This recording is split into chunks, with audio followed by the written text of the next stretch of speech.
Hi friends, welcome to my YouTube channel Dharma's world. Friends, మరి మీ అందరికి గుర్తుందో లేదో, రాష్ట్రంలో 23 ఎయిడెడ్ పాఠశాలల్లో 56 ఉపాధ్యాయ పోస్టుల భర్తీకి విద్యాశాఖ ఈ నెల 24 ఆన్లైన్లో నిర్వహిస్తున్న కంప్యూటర్ బేస్డ్ టెస్ట్ హైకోర్టు ఉత్తర్వులకు పూర్తి విరుద్ధమని private recognised aided schools management association రాష్ట్ర అధ్యక్ష ప్రధాన కార్యదర్శులు కె ప్రభాకర్ రావు, కె రవిచంద్రశేఖర్ పేర్కొనడం జరిగింది.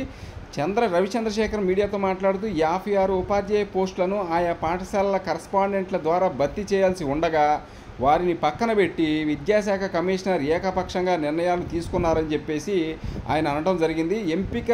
ఎంపిక పరీక్షను రాత పద్ధతిలో నిర్వహించాల్సిన విద్యాశాఖ అధికారులు ఆన్లైన్ విధానాన్ని తీసుకుని రావడం నిబంధనలకు వ్యతిరేకమని స్పష్టం చేశారు. ఎయిడెడ్ పాఠశాలలో పోస్టుల భర్తీకై ఆన్లైన్ లేదా ఆఫ్లైన్ పద్ధతుల్లో దరఖాస్తు చేసుకోవచ్చని నోటిఫికేషన్లో స్పష్టంగా పొందుపరచగా ఆన్లైన్లో దరఖాస్తు చేసిన వారికే హాల్ టికెట్లు జారీ చేయడం సరికాదని చెప్పేసి వాళ్ళు చెప్పడం జరిగింది.